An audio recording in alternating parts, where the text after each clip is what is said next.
इल्म के दर्जात क्या हैं, नॉलेज की लेवल्स क्या होते हैं।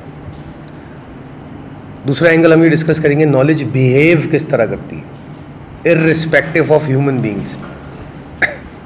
गौर से सुनिएगा, नॉलेज परसीव करने के लिए, नॉलेज को समझने के लिए एक इंसान भी तो होना ज़रूरी है जो नॉलेज लेगा। कोई इंसान नहीं है तो कौन नॉलेज लेगा इस कमरे में। तो एक तो ये इसका रिलेशनशिप हो गया नॉलेज का और ह्यूमन बीइंग का, हमारे माइंड का। दूसरा, हमारा माइंड हो या ना हो, और हमारा माइंड हो या इंसानी जहन हो, तो नॉलेज बिहेव किस तरह करेगी, एक ये इसका एस्पेक्ट हो गया। तीसरा और इम्पॉर्टेंट तरीन एस्पेक्ट, की नॉलेज आती कहाँ से। मेरे पास नॉलेज है कि ये गिलास कैसे बनता है, फ़र्ज़ करें मैं इसको नॉलेज कह रहा हूँ, जैसे हमने पहले लेक्चर में डिस्कस किया था, ये तो नॉलेज भी हम इसको कैटेगराइज नहीं करते, इन्फॉर्मेशन है। तो अगर फ़र्ज़ करें हम इसको नॉलेज कहते हैं कि ये गिलास कैसे बनता है, ये कहाँ से आई नॉलेज, तो हमारा इमीडिएट आंसर आता है कि जी ह्यूमंस ने एक्सप्लॉइट करते हुए अपने जहन को और ये प्रोसेसेस डेवलप कर ली। ये फॉर एग्जांपल न्यूटन ने लॉ ऑफ ग्रेविटी एक्सप्लोर किया और क्या कह लीजिए दरियाफ्त किया और उसको नाम दे दिया। तो न्यूटन के पास कहाँ से आया, मतलब न्यूटन बैठा हुआ था और ये लॉ ऑफ ग्रेविटी चलता हुआ आया, उसके दिमाग में घुस गया। इस तरह नॉलेज बिहेव करती है। या ये लॉ ऑफ ग्रेविटी एग्जिस्ट करता था, न्यूटन ने एक्सप्लॉइट किया या एक्सप्लोर किया और उसको नाम दे दिया, तो उसने उसी वक्त क्यों एक्सप्लॉइट किया, उस वक्त क्यों उसके जहन में आया। ये है behaviour of knowledge, how does it flow. तो हम इन तीनों एस्पेक्ट पे बात करेंगे।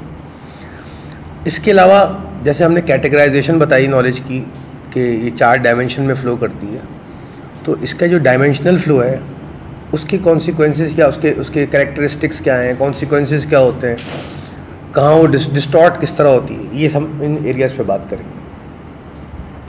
तो आगे बढ़ते हैं। यहाँ तक तो आप सबको याद होगा कि नॉलेज को हमने डिस्कस किया था कि 4 कैटेगरीज में नॉर्मली पाई जाती है। सलमान इसके रिमोट ले आए, इसको थोड़ा स्लो करते हैं, फिर लोग डिस्टर्ब होने लग जाएंगे थोड़ा।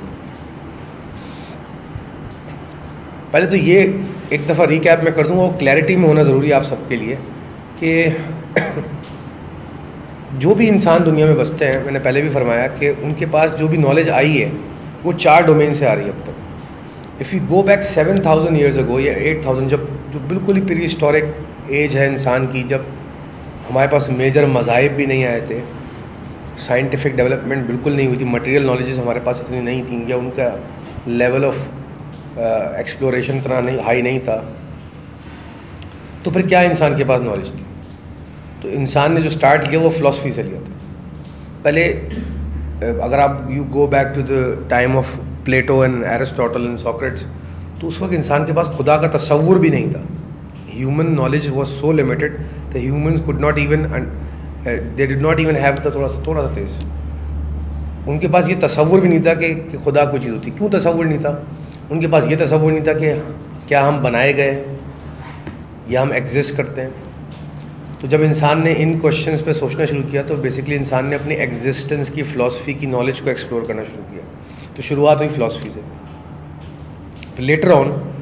अच्छा, आपकी नॉलेज के लिए ये ऐड करता चलूँ कि अगर आपके पास जो भी साइंटिफिक मेथड्स अवेलेबल हैं, उससे जो एस्टिमेट्स निकाले गए हैं, उनसे पता चला है कि दुनिया में जो लाइफ एग्जिस्ट करती है इट्स 3.5 बिलियन ईयर्स ओल्ड।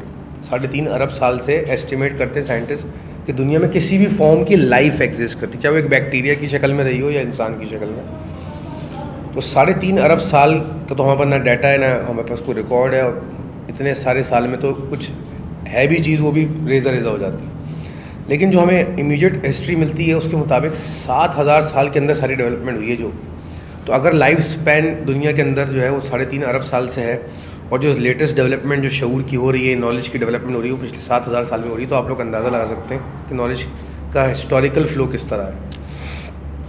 तो 7000 साल पहले जो फ़िलासफ़र्स थे, जो बाबा फ़िलासफ़ी का, उन्होंने ये क्वेश्चन रेज़ किए। इंसान को ये सेंस आया कि हम एग्जिस्ट करते हैं, ये एग्जिस्टेंस क्या चीज़ है, इसको एक्सप्लॉइट किया जाए।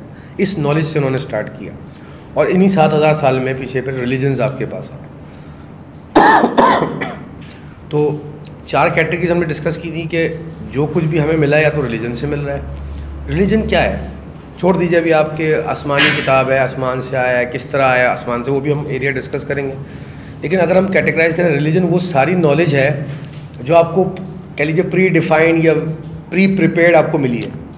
कुछ नहीं पता, ये यूज़ कर लो, जैसे हम रिलीजन को अपने जितने भी मज़ाहिब उनको समझते हैं, जो भी आप जिस भी रिलीजन को आप उठा के देखिए कि इबादत ऐसे करो, ये एथिक्स हैं, ये मॉरल्स हैं, इनको फॉलो करो, रिचुअल्स ऐसे होते हैं, रिलेशनशिप ऐसे होते हैं, सोशल स्टैंडर्ड्स ये हैं, social moral values, ethical values ये हैं, ये सब रिलीजन हमें बताता है। पर जैसे जैसे वक्त गुजरता गया इन 7000 साल में, इंसान ने पहले तो फ़िलासफ़ी एक्सप्लॉइट करने की कोशिश की, यानी कि फ़िलोसॉफिकली नॉलेज हासिल करने की कोशिश की।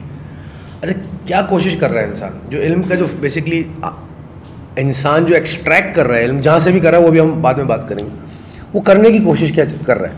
जब इल्म की जस्तजू स्टार्ट हुई तो बेसिक क्वेश्चंस क्या आते हैं फंडामेंटल इंसान के जानने के, और उन बेसिक क्वेश्चन के जानने की तलाश में ही सारा कुछ ये पर एक्सप्लॉयटेशन शुरू हुई। जो साइंटिफिक नॉलेज, मटेरियल साइंस, सब कुछ वहीं से फिर शुरू हुआ। क्या बेसिक क्वेश्चंस थे?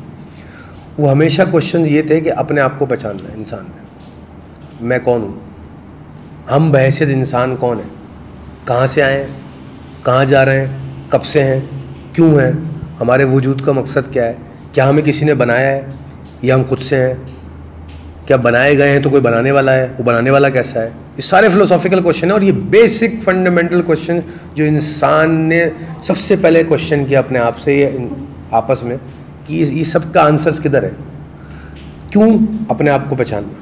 We were trying to know our selves. अगर 7000 साल में 7 अरब लोग आके गए तो मैं उन 7 अरब लोगों की इंडिविजुअल बात नहीं कर रहा, उन 7 अरब लोगों की कलेक्टिव थिंकिंग की बात कर रहा हूँ। इंसान ने खुद को पहचानने की कोशिश की, इंसानियत ने अपने आप को जानना चाहा। तो यहाँ तक समझ में आई, ये बेसिक क्वेश्चंस थे जिनको आंसर करने के चक्कर में इंसान ने एक्सप्लॉयटेशन शुरू की।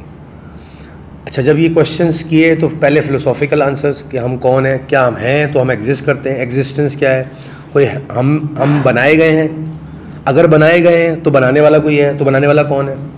ये सारे फ़िलोसॉफिकल क्वेश्चन बहुत कोशिश की फ़िलासफ़र्स ने, बहुत कुछ हल भी हुआ, पर ये भी उसमें फंडामेंटल क्वेश्चंस थे कि जो कुछ भी एग्जिस्ट करता है हमारे इर्द गिर्द, जो हमें मटेरियल रियलिटी नज़र आ रही है, जो कुछ भी हम देख रहे हैं, फील करते हैं, क्या ये एक्चुअली ऐसे एग्जिस्ट करता है या हम ऐसे फील कर रहे हैं? क्या ये एग्जिस्ट इसलिए करता है कि हम इसको देख रहे हैं, या ये एग्जिस्ट करता है तो हम इसको देख रहे हैं? तो फंडामेंटल क्वेश्चंस रिगार्डिंग एग्जिस्टेंस ये भी सवाल किए गए।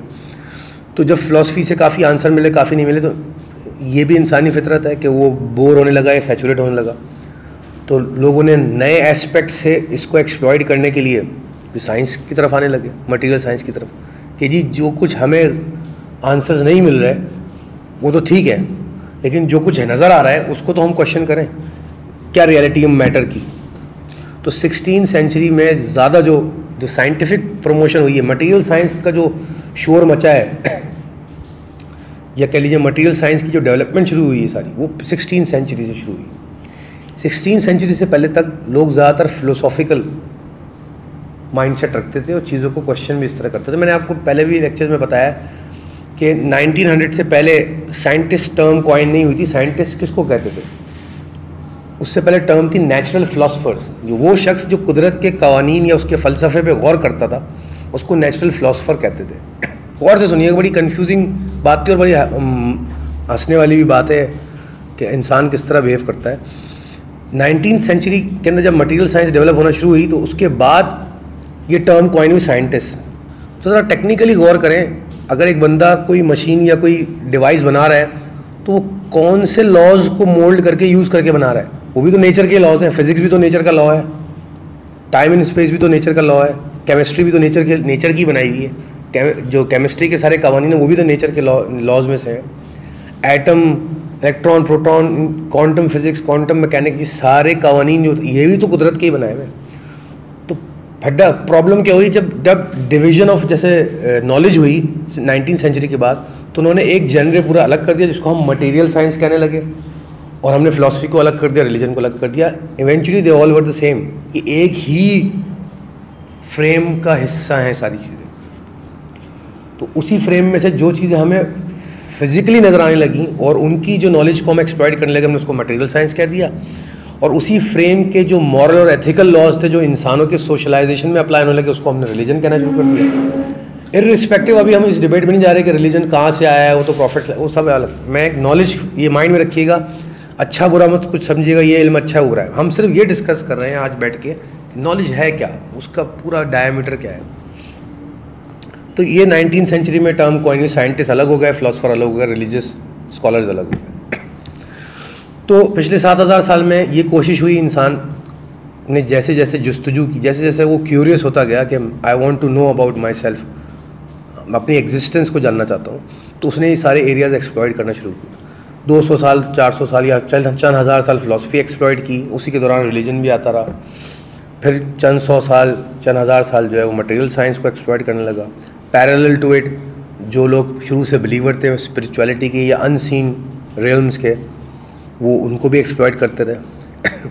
अब लेकिन इंटरेस्टिंग, सबसे इंटरेस्टिंग बात, हमें तो ये सारी बातें सुन के लग रहा है कि पहले इंसान ने फिलॉसफी एक्सप्लॉइट की, फिर रिलीजन भी आ गया 7000 साल में, फिर अब मटेरियल साइंस पे हम चल रहे हैं, तो अब स्पिरिचुअलिटी आएगा। बड़ी हैरत अंगेज बात बताऊँ, इन सबसे पहले स्पिरिचुअलिटी था। जो ओल्ड ह्यूमन बीइंग्स थे उनको ये सब नहीं पता था, कॉमन सेंस, ये तो हमने भी डिस्कस किया, पिछले 5-7 हज़ार साल में एक्सप्लॉइट करने की कोशिश की गई। तो ओल्ड ह्यूमंस थे, वो किस नॉलेज के ऊपर रहते थे? वो स्पिरिचुअल नॉलेज थी। उसका प्रूफ क्या बहुत बड़ा, एस्ट्रोलॉजी 5 लाख साल पुराना इल्म है। 5 लाख साल से लोग तारे देखते हुए वो गैबी करैक्टरिस्टिक्स अपनी स्टडी करते हुए ज़िंदगियाँ गुजारते आ रहे हैं, जिसको आज हम ऑब्सोलीट समझ रहे हैं। तो ये बहुत बड़ी एक आर्ग्यूमेंट भी है और एक प्रूफ भी है कि लोग स्पिरिचुअल अंडरस्टैंडिंग के ज़रिए रहते थे पहले, इसलिए वो एस्ट्रोलॉजिकल कैलकुलेशंस किया करते थे। अब मैं थोड़ी सी एग्जांपल दूंगा कोरिलेट करने के लिए। आपने वाक़या सुने होंगे कि फ़लाँ कौम थी, एक हज़रत इब्राहीम अलैहिस्सलाम के दौर में, उस कौम के बच्चे, इतनी उसके पास इल्म था, तो अल्लाह ताला ने फरमाया हज़रत जिब्राइल से या इज़राइल से कि जाके इनका तख्ता पलट दो। उन्होंने कहा भाई क्यों? उन्होंने कहा जाके देख लो। उन्होंने जाके पूछा तो उन्होंने कैलकुलेट करके बता दिया कि तुम या तो जिब्राइल हो या तो मैं जिब्राइल हूँ। इर्रिस्पेक्टिव ये वाक़या कितना वैलिड है, ऑथेंटिक है, नहीं है, we are not here to discuss this. Catch point क्या है मुझे इस वाक़े से जो मिल रहा है कि अगर ऐसी कौमें बसी थीं तो उनकी नॉलेज इतनी ज़्यादा थी कि वो ये तक कैलकुलेट कर लेते। तो उनके पास मोबाइल तो नहीं थे, उनके पास सुपर कंप्यूटर्स तो नहीं थे, उनके पास मेन फ्रेम्स तो नहीं थे, उनके पास रॉकेट्स या स्पेस क्राफ्ट्स तो नहीं थे, उनके पास कोई लेटेस्ट टेक्नोलॉजी नहीं थी जो आज हमारे पास है, जिसको हम यूज़ करके फ़ख्र महसूस करते हैं कि हम बहुत ज़्यादा एडवांस हो गए। उनके पास क्या था? ऐसी कौन सी नॉलेजेस थी जो जिससे वो इतने कैलकुलेट करके बता देते थे? तो वो बताया मैंने आपको, एस्ट्रोलॉजिकल ना, वो उलूम जो जिनको आज हम सूडो साइंसेस कहते हैं, जो कि लेबॉर्ट्री के अंदर टेस्ट नहीं कराए इसके। और एक पिछले 200-400 साल में एक बहुत बड़ा कॉन्सेप्ट या एक प्रैक्टिस ये भी डेवलप हुई है, या ह्यूमन माइंड इस तरफ आ गया है क्योंकि वो मटेरियल को ज़्यादा एक्सप्लॉइट कर रहा है, कि हर वो चीज़ हम नॉलेज कंसिडर करेंगे जो फिज़िकल लॉज या मटेरियलिस्टिकली या लेबॉर्ट्री के अंदर हम उसको साइंटिफिकली प्रूव कर सकते हैं विद एन एक्सपेरिमेंट। तो अगर आप मटेरियल साइंस की डेफिनेशंस उठाएं तो उसमें आपको यही बात बड़ी कॉमन मिलेगी, anything, any theory, any law which can be scientifically proven in a laboratory with an experiment and recurring experiment, बार बार वो प्रूव किया जा सके, is considered to be a knowledge and a law and or a theory। तो हमने कभी question नहीं किया कि क्या यही तरीका है नॉलेज को जानने का? ये चारों ही डायमेंशन है सिर्फ नॉलेज की। अच्छा, इन चारों में से भी हम एक पकड़ के इतने उसमें इन्वॉल्व हो गए, इतना करीब चले गए, इतना फोकस्ड हो गए कि वी स्टार्टेड थिंकिंग कि यही सिर्फ नॉलेज है। ये बहुत बड़ा तमाचा है मेरा जो पिछला 10 मिनट का जो गुफ्तगू है उन लोगों के लिए, उन लोगों के माइंड सेट के ऊपर कि जो समझते हैं साइंस इज़ एवरीथिंग। ये साइंस से बड़ी कोई चीज़ नहीं है। माइंडेड मैं फिर बता दूं कि हम यहाँ ये डिस्कस करने बैठे साइंस से बड़ी कोई चीज़ है तो वो ये है, इसको स्पिरिचुअलिटी को पकड़ लो, रिलीजन को पकड़ लो, नहीं। We are here to discuss how knowledge behave, what is knowledge. तो साइंस एक नॉलेज है, बड़ी नहीं है। स्पिरिचुअलिटी एक नॉलेज है लेकिन बड़ी नहीं है। रिलीजन एक नॉलेज है, बड़ा, हम यहाँ पे बड़ा छोटा डिस्कस नहीं करें। नॉलेज क्या है वो एक अलग बात है। जब हम क्यूमुलेटिव नॉलेज डोमेन की बात करेंगे तो तब कौन सी नॉलेज किस टाइम फ्रेम में या किस एरिया ऑफ एवोल्यूशन में आपकी ज़िंदगी के अंदर फ़ायदा पहुँचाएगी। मेरे ज़ाती राय या ऑब्जर्वेशन ये है कि एक नॉलेज डायमेंशन जो है, फ़र्ज़ करें रिलीजन, खाली मैं रिलीजन को पकड़ लूँ मैं फंस जाऊँगा, और खाली साइंस को पकड़ लूँ और फंस जाऊँगा, खाली स्पिरिचुअलिटी को।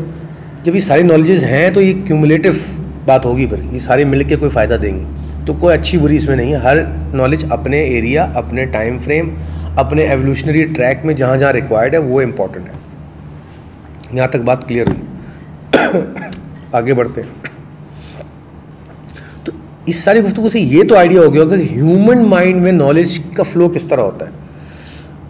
तमाम इंसानों के माइंड के अंदर जो फंडामेंटल क्वेश्चंस हमेशा मौजूद रहे हैं वो आपके अंदर भी हैं, आज भी आपके सबकॉन्शियस में है इस वक्त। वो अलग बात है कि आप अपनी ज़ाहिरी ज़िंदगी में इतना इन्वॉल्व रहे हैं या इतना कैमोफ्लाज हो गया वो सारी चीज़ें कि आप उनको कभी एक्सप्लॉइट नहीं करते, या ज़िंदगी में कभी सोचा नहीं होगा या कभी कभी सोच लिया होगा कि आपकी एग्जिस्टेंस क्या है।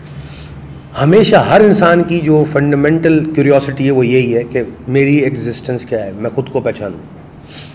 और सारी नॉलेज जो इंसान के माइंड में फ़्लो करती है वो जो डोर जो खींचती है उस नॉलेज को, और आज तक खींच रही है इंसान की क्यूरियोसिटी की जो रस्सी है वो इन सवालों से जुड़ी है।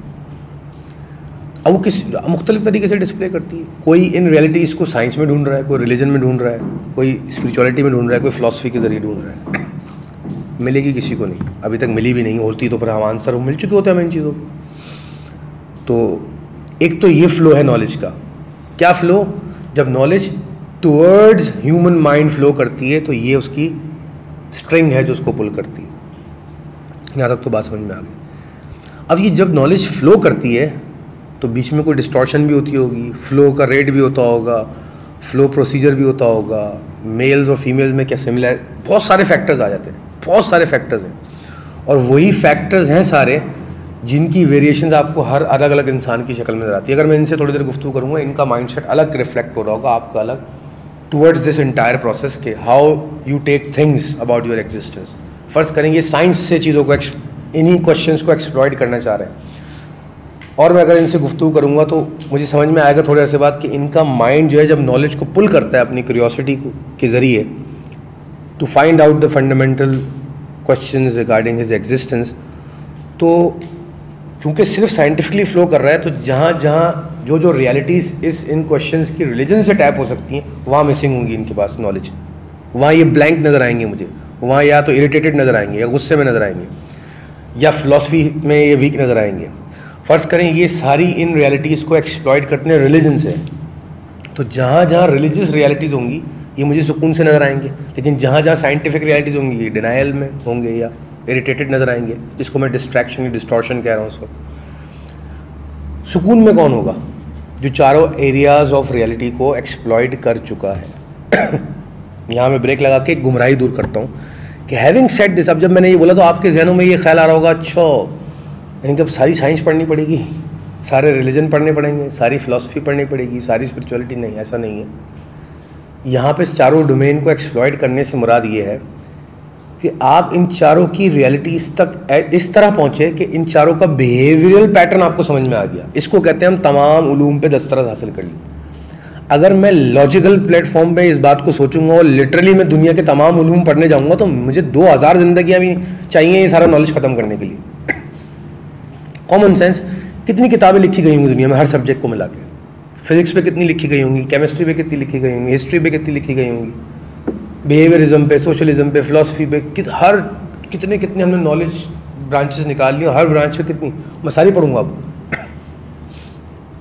ये लॉजिकल अप्रोच है, सारी किताबें पढ़ ली। अच्छा जी, फ़ला बुक के अंदर, फ़िलासफ़ी की फ़ला बुक के अंदर पेज नंबर दिस में लाइन नंबर दिस लिख, जो हमारा आजकल जो लॉजिकल माइंड रखने वालों का जो अप्रोच है टुवर्ड्स नॉलेज कि जी इसको फ़ला किताब जो है हर किताब का पेज रेफरेंस और नंबर याद है और वर्ड कोटेड इन्वर्टेड कॉमर्स में याद है, बड़ा लर्नेड पर्सन है।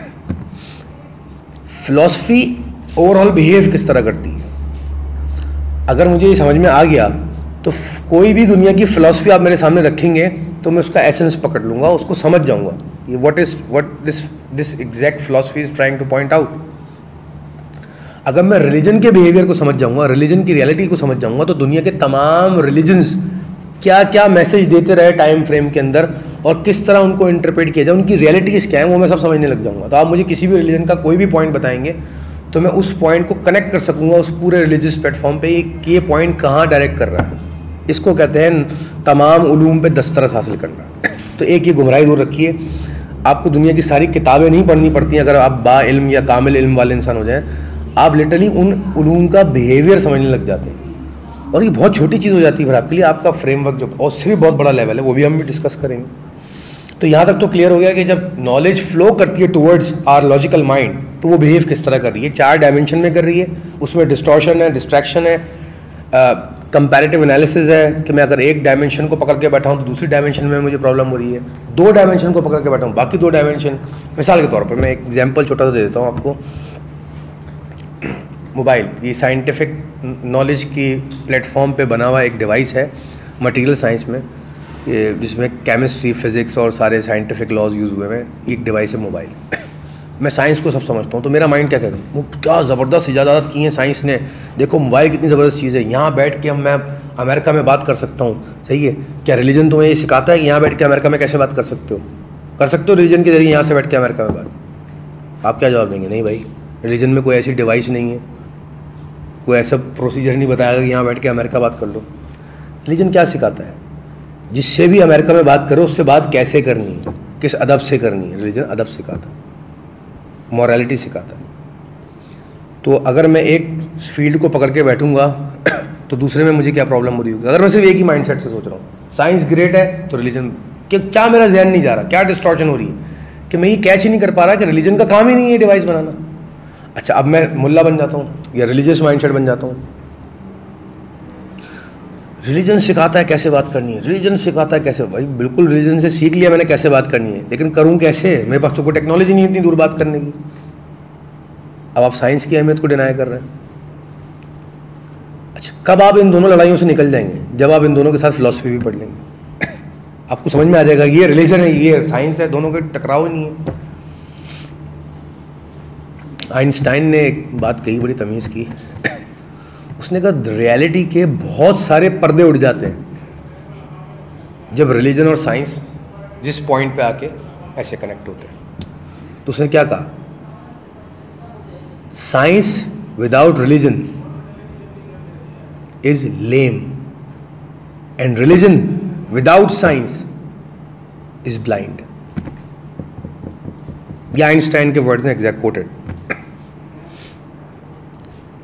और अब हम देखें हमारा रुझान क्या, आइंस्टाइन द ग्रेट, आइंस्टाइन को पकड़ा है तो आइंस्टाइन को पकड़ा है, और जी रिलीजियस पर्सनैलिटीज़ बुरी हैं, और जिन्होंने रिलीजियस पर्सनैलिटी को पकड़ा है आजकल हमारे माशरे में, वो कह रहे हैं आइंस्टाइन कैसे, अस्तगफिरुल्लाह मियाँ, आइंस्टाइन की तुम बातें करते हो, उसके बताए हुए लॉस पढ़ते हो, देखो ग्रेटनेस तो हमारे मज़हब में वो ग्रेट गुजरे, उनको पकड़ो, उनका तरीका अपनाओ।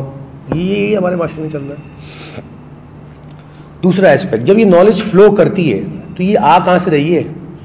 मतलब ये साइंटिफिक नॉलेज मेरे माइंड में फ्लो कर रही है, मैं क्यूरियस हूँ, मैं जानना चाहता हूँ मेरी एग्जिस्टेंस क्या, उससे रिलेटेड सारे उलूम पहले में, तो मैं वो उलूम को एक्सप्लॉइट कर रहा हूँ। तो ये पड़े हुए किधर हैं, ये हैं किधर? ये क्या ये हवा में डिस्पर्स हुए हैं अननोन रेलम के अंदर, वहाँ से मैं एक्सप्लॉइट कर रहा हूँ?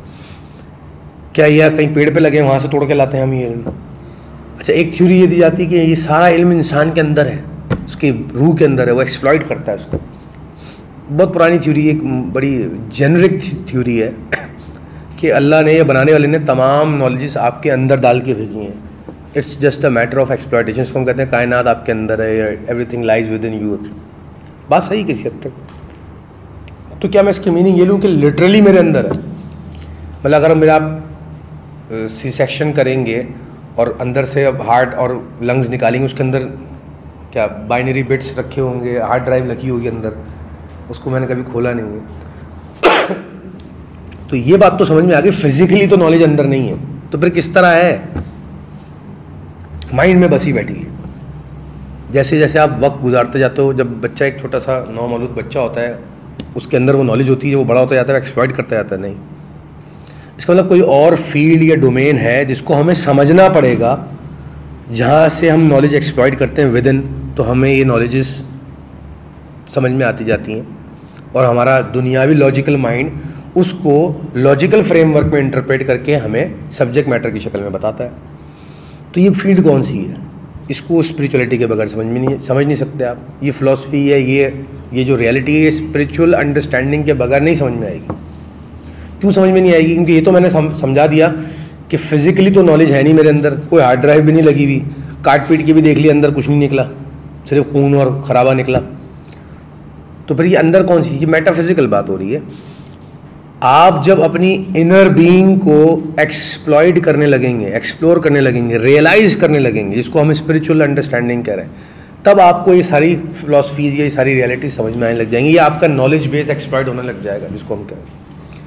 अच्छा, ये जो अंदर इनर बीइंग है, ये क्या पार्टी है? फिर यहाँ पर स्पिरिचुअल टर्म्स आती हैं, आपकी सोल, आपकी रूह। रूह में वो कैपेसिटी है, यानी कि रूह वो ट्रांसमीटर है, या वो कनेक्टर है, या वो मीडियम है जो उस नॉलेज को एक्सप्लॉइट करता है कि रूह के अंदर होती है। नहीं, ये भी थ्योरी इतनी इस हद तक गलत है कि रूह के अंदर वो नॉलेज ठूंसी भी नहीं होती। नॉलेज पूरी यूनिवर्स में स्प्रेड हुई हुई। मिसाल देता हूँ, ये बॉटल है, अपनी जगह पर रखी हुई है यहाँ पे, इर्रिस्पेक्टिव ऑफ एनीथिंग। इस बॉटल को कोई तकलीफ नहीं है कि मैं यहाँ क्यों रखी हुई हूँ, ये तुम सब लोग इधर बैठ के क्यों मेरे बारे में बात करो, इर्रिस्पेक्टिव है। ये बॉटल एग्जिस्ट करती है अपनी जगह पे, जो भी इसकी रियलिटी है यहाँ बैठी हुई। इसी तरह पूरी यूनिवर्स में तमाम ऑब्जेक्ट्स, ये क्रिएशन, चाहे वो सीन हो या अनसीन हो, चाहे वो 5 सेंसेस में आती हो नहीं आती हो, अपनी जगह एग्जिस्ट करती हैं। जैसे ही ह्यूमन सोल इस बॉडी में आएगी, लॉजिकल माइंड में होगी, और वो इस यूनिवर्सल प्लेटफॉर्म के ऊपर जो भी चीज़ें एग्जिस्ट करती हैं उनको एक्सप्लॉइट करेगी, कनेक्ट करेगी, रिलेट करेगी, तो उसकी नॉलेज उस रूह तक फ्लो करेगी। मैंने थोड़ा मुश्किल अल्फाज में बताया, इसको आसान भी कर देता हूँ। ये सारी बात को ज़हन में रखिएगा। मैं इंसान हूँ, बॉडी में हूँ, लॉजिकल माइंड है, मैंने जानना चाहा ये बोतल ये क्या है, इन्होंने बताया ये प्लास्टिक की बोतल है, तो क्या हुआ? इस ऑब्जेक्ट की रियलिटी को मैंने जैसे इंक्वायर किया विद इन दिस बॉडी, अपनी सोल को यूज़ करते हुए, तो इसकी नॉलेज मेरी तरफ फ्लो की। You connect to the entire universe. और से सुनिएगा, मैंने बोतल जान ली, मैंने ग्लास जान लिया, मैंने मोबाइल जान लिया, मुझे बहुत सारी चीज़ें नहीं आती, मैंने एटम बम नहीं जाना, इस वक्त सोलर सिस्टम में क्या हो रहा है मुझे नहीं पता, यूनिवर्स में क्या हो रहा है, एक्स सोलर सिस्टम के प्लैनेट्स में क्या हो रहा है, टूट रहे हैं, बन रहे हैं, ब्लैक होल, सब मुझे नहीं पता ना, तो उस नॉलेज से मैंने कनेक्ट नहीं किया। As simple as this. आप जिन जिन ऑब्जेक्ट, जिन जिन एग्जिस्टेंस से अपने आप को कनेक्ट करते जाओगे, उनकी नॉलेज आपके पास आती जाएगी। जिनसे कनेक्ट नहीं हुए, नॉलेज नहीं आ रही। इथोपिया के अंदर एक बंदा रहता है, उसकी उम्र 18 साल है, उसका घर ये, जानते हैं आप उसको? नहीं है आपके पास नॉलेज। अब ज़रा इसी पूरे कॉन्सेप्ट को आप अपनी ज़िंदगी पर रख के देखिए। बचपन से अब तक जिन जिन ऑब्जेक्ट्स या एग्जिस्टेंस से आप कनेक्ट होते गए हैं, इंक्विजिट रहे हैं उनके बारे में, उनकी नॉलेजेस आप तक फ्लो करती गई, उनको आप जानते हैं, और उनके बारे में पूछूंगा आप बता देंगे खट से। तो ये एक फ्लो हुआ नॉलेज का, कि नॉलेज एक तो एग्जिस्ट कहाँ करी है, it is there, the entire universe is there, पूरी कायनात अपनी जगह मौजूद है, वो तख्लीक की गई है और अपनी डिटेलिंग के साथ तख्लीक की गई है। सही है, जो भी उसकी डिटेलिंग, ये बोतल है, ये तख्लीक की गई, इसकी एक डिटेलिंग है, ये प्लास्टिक की होती है, ऐसे दिखती है, ये इसकी जो पर्सनैलिटी है उसके साथ ये नॉलेज अटैच्ड है।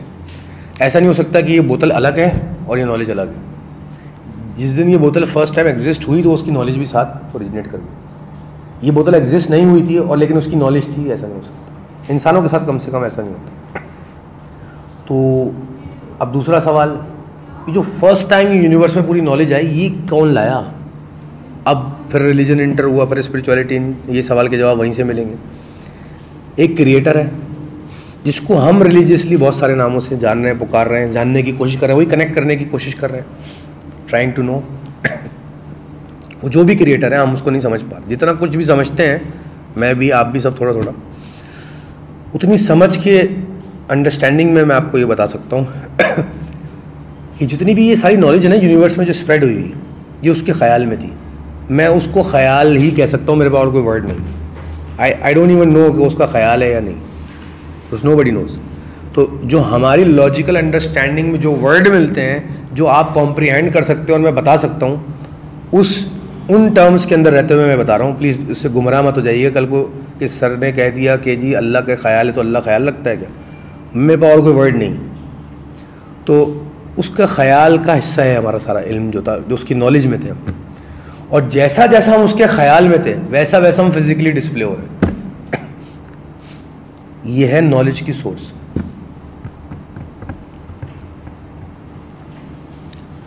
मैं यहाँ पे एक ब्रेक लगाऊंगा, फिर मैं बाबा आइंस्टाइन को लेके आता हूँ। बड़ी तमीज़ की बात क्यों।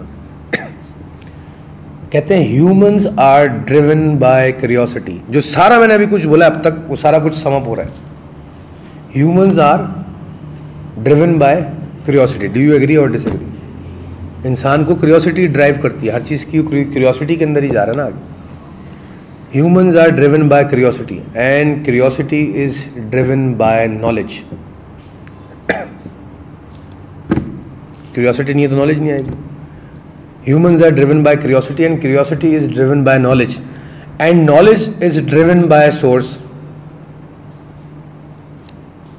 अब आखिरी जुमला सुनिए, and the secret to creativity is in hiding your sources.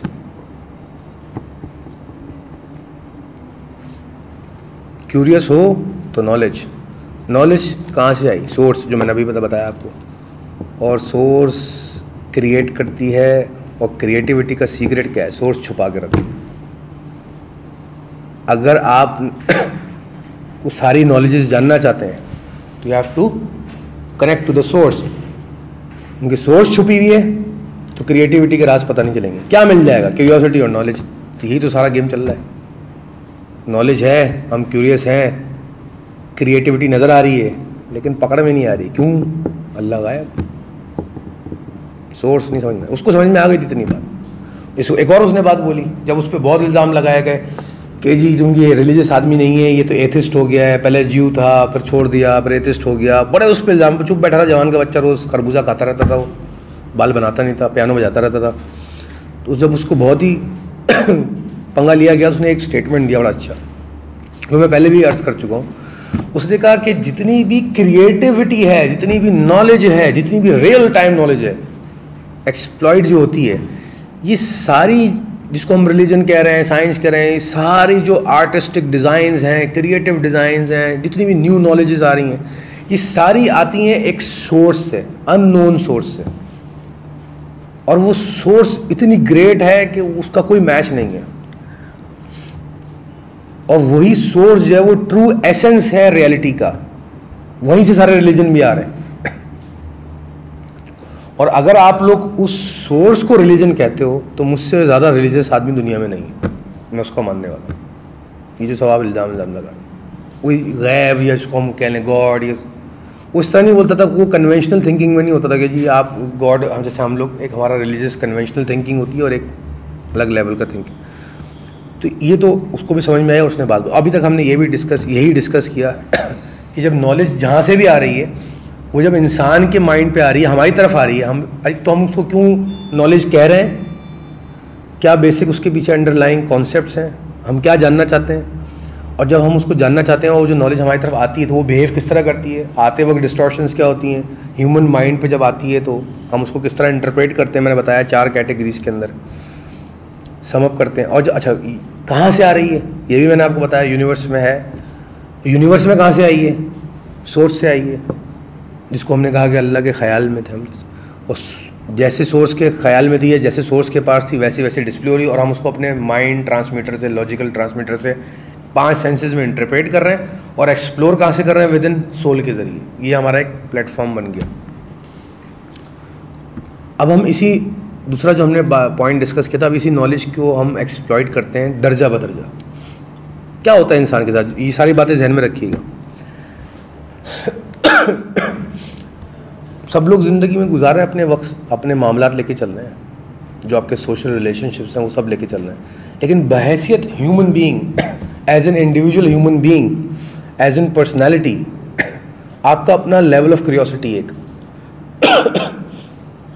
Which is unique to you and you only. जिस तरह भी आपने लाइफ को अब तक समझा है, उन सारे पैरामीटर्स में रहते हुए आपकी एक क्यूरियोसिटी का लेवल है।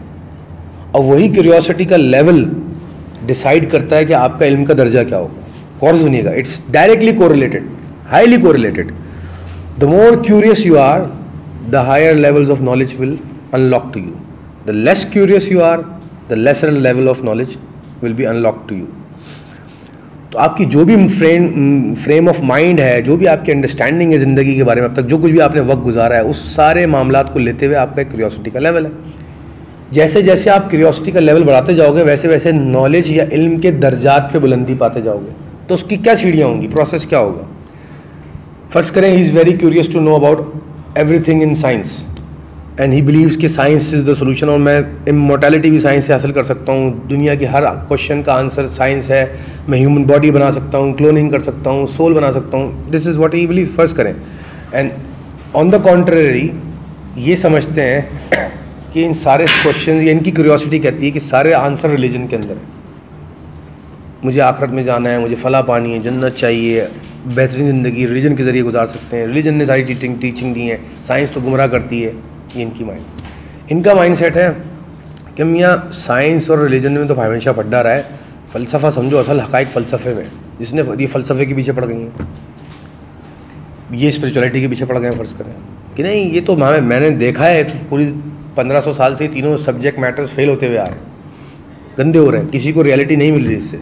तो what is hidden is the real thing, वहाँ पर रियलिटी है, उसको एक्सप्लॉइट करो। ये स्पिरिचुअलिटी के पीछे पड़ के साइंस कचरा की, रिलीजन कचरा किया, उन्होंने फिलॉसफी को भी बोला भाग जाओ उधर से।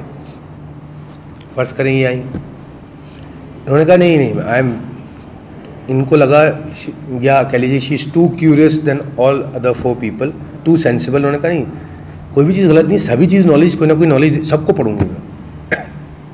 And she happens to understand, या उन्होंने वो लेवल हासिल कर लिया जो मैंने बताया था कि चारों सब्जेक्ट मैटर्स, ये चारों नॉलेज बेसिस की अंडरस्टैंडिंग हासिल कर ली इन्होंने, इस लेवल पे पहुंच गई। इनको साइंस भी समझ में आती है, फ़िलासफ़ी भी, रिलीजन भी, अच्छी तरह इन्होंने इसको स्टडी कर लिया और उसकी डिटेलिंग को समझ लिया। अब क्या होगा, अब इन चारों की फ़िलासफ़ी इनको समझ में आने लग जाएगी। How do they interact with each other, how are these 4 basis या categories are connected with each other. किन एरियाज़ में रिलीजन साइंस को तंग कर रहा है, साइंस रिलीजन को तंग कर रही है, किन एरियाज़ में साइंस विदाउट रिलीजन जो है वो लेम है, किन एरियाज़ में रिलीजन विदाउट साइंस ब्लाइंड है, किन एरियाज़ में फ़िलासफ़ी है। समझ में आ गया इनको। अब कहाँ जाएंगी ये, अब क्या होगा इनके साथ, ऐसे इंसान के साथ। एक तो मैंने बता दिया 4 अलग, अच्छा इसमें हर कॉम्बिनेशन का इंसान आपको मिलेगा। कोई सिर्फ रिलीजन में और रिलीजन में भी फारिग है, उसका माइंड, उसका क्यूरियोसिटी का लेवल सिर्फ रिलीजन है, वो समझता है religion is the reality, ultimate reality, बाकी कुछ नहीं है दुनिया में, सब बकवास कर रहे हैं। और रिलीजन का भी उसको कुछ नहीं पता, उसको बस जो सुन लिया हमने बचपन से, भाई यही करते जाओ, जो टिपिकल सेक्ट्स वाले लोग होते हैं यहाँ पे, जो हम बिहेवियरल पैटर्न अपने शो कर रहे होते हैं। जब हम किसी भी फ़िरके के अंदर ओपिनियन, एक फ़िरका एक ओपिनियन, उसके हम लेके हम इम्पोज कर रहे होते हैं अपने ऊपर भी दूसरों को। इसका ये साइन है कि ऐसा इंसान बहुत ही लिमिटेड सोच का मालिक है। अच्छा ये समझ में आने लग जाएगा इनको, इन चारों एरियाज़ की रिलेशन, फ़िलासफ़ी, डायमेंशनल बिहेवियर, कहाँ कहाँ लिंक है, ये भी सब समझ लिया इन्होंने। अब नॉलेज ऑफ द अनसीन खुलना शुरू हो जाएगी। या लीजिए, या दुनिया की जितनी भी मटेरियल नॉलेज की जब आप अंडरस्टैंडिंग ले लेते हैं, तो the very first level which unlocks in a human being, वो कहलाता है द लेवल ऑफ विजडम, हिकमत आ जाएगी इनको। क्योंकि अभी अच्छी तरह देख सकती हैं कि कौन इंसान कहाँ खड़ा हुआ है और किस तरह बिहेव कर रहा है, क्या उसका माइंड सेट है, वो किन एरियाज़ में स्टकअप है, इन चारों डोमेन में कहाँ खड़ा हुआ है। और चारों डोमेन के अलावा इंसान कहीं खड़ा ही नहीं होता। इस फ़ौरन समझ जाएंगी ये सारा स्पिरिचुअलिटी में रहता है हर वक्त, ये साइंस की बात सुनना ही नहीं चाहेंगे, फ़ौरन समझ जाएंगी, इनको हर बात साइंस से समझ में आएगी और किसी से समझ में, ये फ़ौरन समझ जाएंगी, फ़लसफ़ा बोलेंगी ये बात समझ जाएंगे। ये भी समझने लग जाएंगी क्योंकि इनको सारी नॉलेजेस की अंडरस्टैंडिंग आ गई कि ये बॉटल जो बनाई गई ना, ये किस तरह बनाई गई। प्रोसेस छोड़ दीजिए, टर्मिनोलॉजीज में नहीं जाइए, इनको ये नहीं पता होगा कौन सी पॉलीप्रोपिलीन से बनी है, लेकिन इनको एग्जैक्टली पता होगा जिस मैटर को यूज़ किया गया है, जिस एलिमेंट को यूज़ किया, उसका बिहेवियरल अंडरस्टैंडिंग क्या है इस पूरी दुनिया के अंदर, पॉलीप्रोपिलीन की औकात क्या है, कार्बन, ये सब समझ जाएंगे। टर्म्स इनको नहीं पता होंगे। इसको हम कहते हैं हिकमत की आँख खुल जाना, रूहानी आँख खुल जाना, थर्ड आई खुल जाना, पाइनियल ग्लैंड खुल जाना, अल्लाह वाला सॉर्ट ऑफ कहना, इनलाइटेंड हो जाना। ये सारी टर्मिनोलॉजी से इंटरचेंजेबली यूज़ होती हैं ऐसे इंसान के लिए। तो इनको ये समझ में आने लग गया, इनकी आई ऑफ विजडम खुल गई। अब इनकी नॉलेज का लेवल, ये अगर if a person has achieve this level of knowledge, level minded में लेवल्स बता रहा हूँ, 1 in millions, 1 in 10 मिलियन ऐसा इंसान होता है, 1 in 10 मिलियन या 100 मिलियन ऐसे बंदे होते हैं जो इतनी ज़बरदस्त अंडरस्टैंडिंग रखते हो चीज़ों की। और जैसे ही आपने ये लेवल अचीव किया ना, बहुत सारी चीज़ें आपको गिफ्ट ऑफ विजडम के नाम पे मिलना शुरू हो जाएंगी। मैं एग्जांपल देता हूँ, मिसाल के तौर पे लोग कहते हैं गिफ्ट ऑफ विजडम क्या मिलेगा, क्या मुझे कुछ नई दुनिया नज़र आने लग जाएगी। दुनिया यही नज़र आएगी लेकिन देखने का नज़रिया, अंदाज नया हो जाएगा। वो नज़र आएगा जो आम इंसान को, ये एक लिमिटेड माइंडसेट वाले को नज़र नहीं आता। बहुत जल्दी चीज़ों को फोर्स करने लग जाएंगे आप, फार साइटिंग आपके अंदर आ जाएगी, मैकेनिज्म, प्रोसेसेस, चीज़ों की रियलिस्टिक अंडरस्टैंडिंग आपको आ जाएगी। और जब ये सब आ जाएगा तो येट लॉजिकल बहुत सारे दुख और गम भी आपके ख़त्म हो जाएंगे।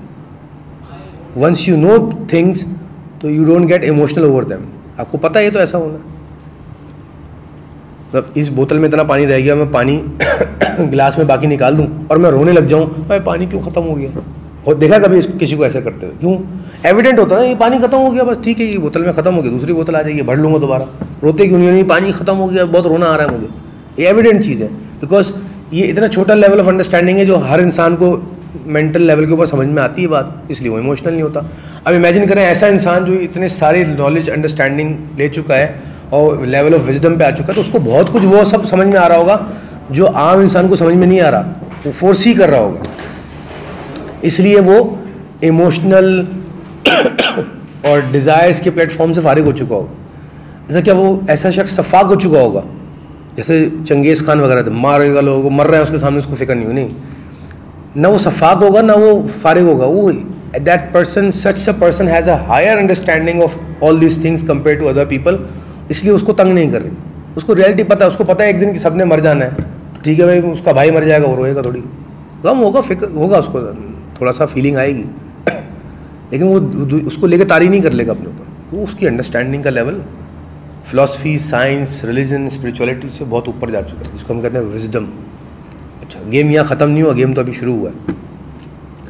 अब आगे क्या होगा? फर्ज करें ये लेवल भी अचीव कर लिया ना, इस सारी मेहनत का समर इनको मिल गया, अब क्या करेंगे आगे? अब नेक्स्ट लेवल है जनाब, लेवल ऑफ वर्च्यू, बसीरत का लेवल, इसको हम इंग्लिश में वर्चुअस कहते हैं और उर्दू में कहते हैं बसीरत का लेवल इनका अनलॉक हो जाएगा। ये चारों उलूम को तो समझने लगेंगी, साथ में ये भी देखने लगेंगी ये सारे उलूम की डिटेलिंग कहाँ से आ रही है। इसको हम कहते हैं, अगर हम रिलीजियस टर्म में मैं इसी बात को कहूँ तो पहले इनको मादे का, ज़ाहिरी दुनिया का इल्म हुआ अच्छी तरह, फिर ज़ाहिरी दुनिया के हक़ाइक़ खुलना शुरू हो गए, यानी कि हिकमत का लेवल खुल गया। अब इनको सिफ़ात इलाही का इल्म आना शुरू हो गया, अल्लाह की सिफ़ात, whatever is coming down on this earth, ये यूनिवर्स या सोलर सिस्टम, वो किस तरह अनलॉक होकर नॉलेज के फ्रेमवर्क में आके लोगों के माइंड पे जा रहा है, ये सब देखने लगेंगे। अल्लाह की करैक्टरिस्टिक या सिफ़ात या उसका नूर, जिस तरह जो मैंने कहा ना, ख्याल, अल्लाह के ख्याल से चला और यहाँ डिस्प्ले हो रहा है, वो जो डिस्प्लेइंग प्रोसेस वो सब नजर आने लग जाएगा, इतनी फार साइटिंग आ जाएगी। अगर ये देखेंगे इनकी शख्सियत को, ये समझ जाएंगी कि कहाँ से चली इनकी शख्सियत, कौन सी सिफ़ात इनके अंदर हैं, ये किन कैरेक्टरिस्टिक को डिस्प्ले कर रहे हैं, और ये भी देख लेंगी कि दुनियावी अकली प्लेटफॉर्म के अंदर इनका लॉजिकल माइंड साइंटिफिक है, रिलीजियस है, स्पिरिचुअल है, कौन से इमोशंस, कौन से डिज़ायर इनको तंग करते हैं, सब कुछ अनलॉक कर देंगे एक सेकंड में देख के। क्यों? क्योंकि इनका लेवल ऑफ अंडरस्टैंडिंग वर्चुअस हो चुका है। वर्चुअस कहते हैं, बसीरत कहते हैं कि आपको चीज़ों के मैकेनिज्म की ऐसी नॉलेज आ गई कि आप उनको होने से बहुत पहले फोर्स ही कर सकते हो। तो अल्लाह वालों के कहते हैं ना अंदाजे, जैसे अल्लाह के अंदाजे परफेक्ट होते हैं, तो अल्लाह वालों के अंदाजे भी इसलिए परफेक्ट होते हैं कि उनका इल्म किस लेवल पे होता है, आपको अब अंदाज़ा होने लगा होगा। ठीक है जी, यहाँ तक भी बात ख़त्म नहीं हुई, मैंने कहा बात तो अभी शुरुआत हुई है। तो अगर हम इल्म के दर्जात को देखें तो दुनियावी उलूम, यानी कि जो 4 कैटेगरीज हमने आपको बताई, उनका फ़्लो बताया। दुनियावी उलूम के बाद अगर कि इंसान का लेवल बढ़ता है तो वो अल्लाह की सिफ़ात का इल्म लेने लग जाता है। अब इसमें भी 99 तो हमें बताई गई हैं, सिफ़ात तो अनगिनत हैं बनाने वाले की, उसकी कैरेक्टरिस्टिक जो डिस्प्ले हो रही है नॉलेज की फॉर्म में हमारे सामने, लेकिन उन 99 में से भी सारी नहीं आएंगी आपके अंदर। फ़र्ज़ करें 4 सिफ़ात आपके एक्सपर्ट हो गए, आप 4 सिफ़ात का इल्म आ गया, या 99 में से 50 आ गई, 40 आ गई, बहुत बड़ा लेवल। अब आप इस डोमेन में रहेंगे 99 की, अनलॉक करते जाएंगे, जितनी बसीरत आपकी बढ़ती जाएगी उतनी ज़्यादा अल्लाह की सिफ़ात आप पर आया होती जाएंगी, आश्कार होती जाएंगी। 1 मिनट की ब्रेक लगाता हूँ, फिर आइंस्टाइन को रिपीट करता हूँ। Humans are driven by curiosity, curiosity is driven by knowledge, knowledge is driven by source, and the secret to creativity is in hiding your. अब देखिए कितना आप अपने आप को क्यूरियस करते हैं कि आप इन 99 सिफ़ात में कहाँ तक जाते हैं और उनकी एक्सपर्टीज़ किस लेवल तक देखते हैं। अच्छा, एक और चीज़ बताता चलूँ, जब हम रिलीजियस टर्म में सारी गुफ्तगू को करते हैं, ये बड़ी इंपॉर्टेंट है ख़ासकर उन लोगों के लिए जो ये सुन के एक्साइटेड अगर हो रहे हैं कि ज़बरदस्त I should go on this track, लेकिन मैं इसका एक रिलीजियस एस्पेक्ट बता दूँ। द डे आपने दुनियावी उलूम पूरे किए, योर गेम इज़ ओवर, आपका काम ख़त्म। अब गेम ऊपर से चलेगा डिवाइन से, अब ग्रेटर सिस्टम आपको टेक ओवर कर लेगा। इसको हम कहते हैं एनलाइटन हो गए, रूहानी आँख खुल गई। अब जब विजडम आपको मिलेगी ना, आपका एफर्ट था 4 डोमेन तक मेहनत कर लेना, आपने दुनिया में जलील होकर कर ली मेहनत। अब अगर आपकी जो अगला वाला जो प्लेटफॉर्म है खुलेगा, तो वो ऊपर से आता है ऑर्डर, जिसको हम कहते हैं अता होती है। हिकमत अल्लाह अता करता है, ग्रांट होती है। हिकमत is not something you can achieve with your effort. आपके एफर्ट कहाँ तक है? वर्ल्डली नॉलेज की हाइट तक पहुँच कर जलील हो गए आप इंतहा को कि यार ये आपने क्यूरियोसिटी, मतलब आपकी ज़िंदगी में आपकी शादी भी हो रही है, शादी टूट भी रही है, बच्चे पैदा हो गए मर गए, बच्चा माजूर हो गया, घर से लड़ाई हो गई, माँ बाप ने निकाल दिया, नौकरी नहीं मिल रही, कस्मा पुरसी की ज़िंदगी में गुजार रहे हैं, सही है, आप रिलीजियसली फारिग हैं, बीमारी हो गई, कुछ क्या नहीं हुआ आपकी ज़िंदगी में, लेकिन वो सब कुछ भी होता रहा, लेकिन आप अपनी क्यूरियोसिटी को और करते करते क्यों कर रहे थे? क्यूरियोसिटी क्यों थी आपके अंदर? जानना था आपको अपने आप को, मैं कौन हूँ, वही सारे फंडामेंटल क्वेश्चन। अच्छा, अपने आप को जान के क्या पता चलता है आपको? आपको अपने आप को पहचानते तो आपको ये पता चलता है मैं क्या हूँ। अच्छा, पता चल गया मैं बनाया गया हूँ, तो फिर आपका अगला क्वेश्चन क्या होता? बनाने वाला कौन है? जब सेल्फ रियलाइजेशन हो जाती तो अल्टीमेट मकसद क्या था? क्रिएटर तक पहुँचना। तो ये ऐसे नहीं सवाल बस मेरे अंदर उठ गए कि मैं जानना चाहता हूँ मैं कौन हूँ। तो भाई मुझे जानने के बाद क्या फ़ायदा होगा? जब मैं अब खुद को पहचानूंगा तो तभी तो रब को पहचानूंगा। इसलिए वो हदीस कही गई थी, जिसने खुद को पहचाना उसने रब को पहचाना। तो यहाँ तक ये गुमराही दूर कर दूँ कि जी height of knowledge, worldly knowledge तक आपके एफर्ट पहुँचाएंगे। और ये भी ध्यान में रखिए, लोग रीजनिंग देते हैं जी मेरी ज़िंदगी में इतनी परेशानियाँ हैं, ये इतना कुछ आपने बता दिया है तो पहुँच ही नहीं सकता बंदा। नहीं, मैं आपको बता रहा हूँ, हिस्ट्री एज इट जितने भी ग्रेड्स गुजरे हैं उन सबकी लाइफ को मैंने स्टडी किया है। ये सब कुछ जिल्लतें उनके साथ ज़िंदगी की थी जो सो कॉल्ड हम क्लेम करते हैं। Yet they were so curious to know themselves, they were so curious to know the creator कि वो क्यूरियोसिटी के इन लेवल्स तक गए। और जाने के बाद बहुत सारे एग्जाम्पल ऐसे हैं कि वहीं पर फंस गए, वहीं से लुढ़क गए, नीचे गिर गए, जलील हो गए, काफिर हो गए, एथिस्ट हो गए, मुनकर हो गए, पागल हो गए, दीवाने हो गए, बक करने लगे। ये बहुत एग्जाम्पल है, ज़्यादा एग्जाम्पल ही हैं। और फिर वो एग्जाम्पल भी हैं कि वहाँ गए तो डोर ऑफ विजडम खुला और वो ग्रेड्स कहलाए। उन सबको आपने भी नाम सुना है, मुख्तलिफ एंगल से, मुख्तलिफ उलूम से, मुख्तलिफ मज़ाहिब फ़िरके, रिस्पेक्ट से आप जानते हैं उनको। तो डोर ऑफ विजडम ऊपर से ग्रांट होता है, हिकमत अता होती है, ये माइंड में रखिएगा। आपका किसी का कमाल नहीं, आपका कमाल या आपकी मेहनत नहीं है कि आप उस लेवल ऑफ अंडरस्टैंडिंग तक पहुँचे। अच्छा, पहुँच गए, विजडम खुल गया, फिर सिफ़ात इलाही में एंटर हो गए, बसीरत मिल गई आपको, वर्चुअस हो गए। अब उसमें फिर रुतबात है, मैंने बताया ना कितनी सिफ़ात अल्लाह की आपको अता हुई। भाई इनको अल्लाह करम करे, वो लेवल इनको अचीव हो गया, फ़र्ज़ करें। तो एग्जाम्पल तो हम उनकी दे रहे थे, थोड़ा मज़ा आप ले लें थोड़ी देर के लिए। आपको वो लेवल अचीव होगा। अब फ़र्ज़ करें अल्लाह ने ग्रांट किया, क्रिएटर ने आपको ग्रांट किया, आपको उसकी 15 सिफ़ात आप पर अनलॉक हो गई। तो लिटरली आपके पास वो नॉलेजेस आ जाएंगी उन 15 सिफ़ात से रिलेटेड कि आप तसव्वुर आम इंसान कैन नॉट, ऑब्वियसली आम इंसान इमेजिन नहीं कर सकता। इन पे ये पार्टी चली थी, इन पे 20 सिफ़ात आया होगा। अब आपका अगला सवाल होगा, भाई ये समझ में नहीं आ रहा, 20 सिफ़ात आ गई क्या मतलब? जैसे फिल्मों में दिखाते हैं मेरे पास क्रिएटिव सिफ़ात आ गई, मैं ही करूँगा एबाकडेब्रा और बन जाएगी चीज़ें। नहीं, ऐसा नहीं हो रहा, ऐसा कुछ शो नहीं चल रहा है यहाँ पे। होता क्या है, फॉर एग्जाम्पल ऊपर वाले का एक नाम है, उसकी एक सिफ़ात है, द डिस्ट्रॉयर हम उसको इंग्लिश में कहते हैं, सही वर्ड नहीं, जुल जलाल वल इकराम, जलाल वाला, या कह लीजिए कहार, अल्लाह की एक सिफ़त है, कहारियत की सिफ़त अनलॉक। कैसे नजर आएंगे दुनिया को? ये चंगेज़ खान, फ़िरौन, नमरूद, ये कहारियत डिस्प्ले कर रहे हैं। और ऐसे सेंट बन जाएंगे जिनके दम से जलजले वलजले, तूफ़ान, ये सब आ रहे हैं। ये नॉलेज इज़ अनलॉक। इनको पता होगा कि पाकिस्तान में फ़लाँ तारीख को इस शहर पे जलजला आएगा और ये काम हो जाएगा, पता होगा इनको पहले से, because he could see through those knowledges जो इन पे बेस्टो हो गई हैं, जो अनलॉक हुई हैं सिफ़ात, देख लेंगे सब। ये हमारे इस छोटी सी महफिल के कुछ ऐसे लोगों का मैंने जवाब दिया जो बहुत दिनों से सोच रहे थे कि ये प्रोसेस काम किस तरह करता है, तो आइडिया हो गया होगा। तो ये लेवल भी अचीव हो सकता है। अब इसमें रुतबात मैंने बताए, फ़र्ज़ करें 99 पे पहुंच गया, वाह, 1 in billion, 1 in, और दुनिया में इस वक्त कितने लोग मौजूद हैं, कोई बता सकता है अप्रॉक्सीमेट? 7 to 8 बिलियन, जिसको हम अक्सर स्पिरिचुअल टर्म में कहते हैं, जो कुतुब टाइप के लोग हो जाते हैं। तो अगर ये लेवल अचीव कर लिया तो 1 in billion, यानी कि दुनिया में अंदाजे अप्रॉक्सीमेटली स्पीकिंग शायद 7-8 ही लोग हों ऐसे इस वक्त, शायद वो भी ना हो। पहुंच गया आप 99 पे, अब क्या खुलेगा? अब भी कोई लेवल है, यस। अब 99 के बाद वो सिफ़ात अनलॉक होंगी जिनका ताल्लुक़ अल्लाह की ज़ात से। जब कुछ भी नहीं था, ये 99 सिफ़ात अल्लाह की डिस्प्ले नहीं हो रही थी, ये नॉलेज के लेवल्स अनलॉक नहीं किए थे बनाने वाले ने। तो कौन से लेवल्स थे जो ऊपर एग्जिस्ट कर रहे थे? जब कुछ नहीं बना था, जब कुछ ना था तो क्या था? अल्लाह था। तो अल्लाह क्या सिर्फ बस अल्लाह था?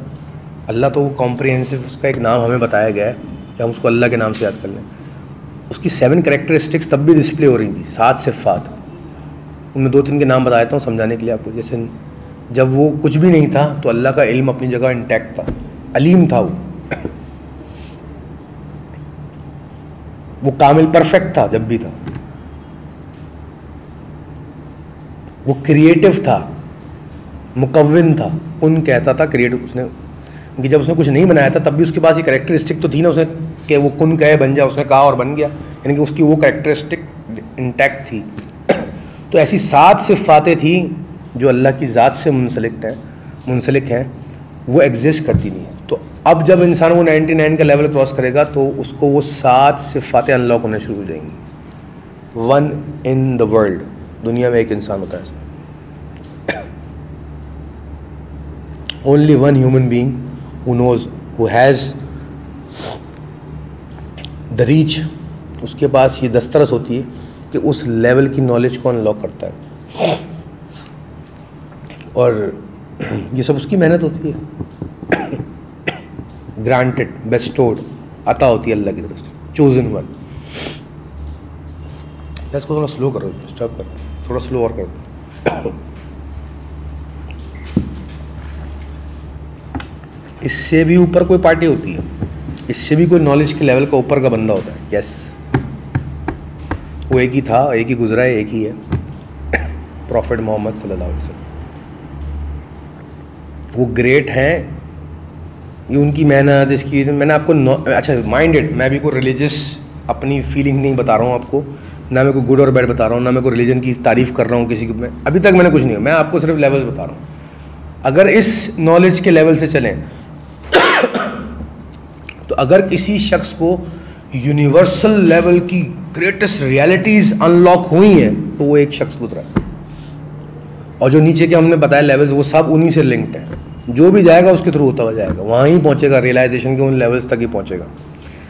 अच्छा, एक और गुमराही दूर कर दूँ यहाँ ब्रेक लगा के कि अगर हैविंग सेट ऑल दिस जो मैंने कहा, तो अगर फ़र्ज़ करें कोई ऐसा शख्स जो लेवल ऑफ अंडरस्टैंडिंग के उस लेवल पे जिसके ऊपर वो सिफ़ात इलाहिया जो हैं वो अनलॉक हो रही हैं, नॉलेज, तो मतलब उसको दुनिया की हर टर्मिनोलॉजी पता होगी,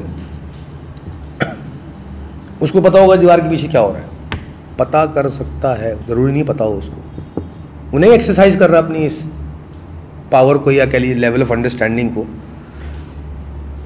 उसको बहुत सारे वक्त अपना नहीं पता होगा, बाकी सब तो दूर की बात, लेकिन जब उसको पता होगा उससे ज़्यादा किसी को नहीं पता होगा।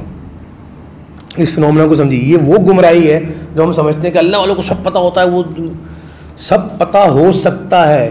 क्या अच्छा, मैं क्यों बोल रहा हूँ पता हो सकता है, उसको कभी पता नहीं होता अल्लाह के हुक्म से। ये तो मैंने बता दिया ना कि विजडम के बाद तो उनकी चली नहीं रही ना, वो तो उनकी एफर्ट, अब तो सारा ग्रांट और ऊपर का गेम चल रहा है जिसको हम डिवाइन कहते हैं, divine plan.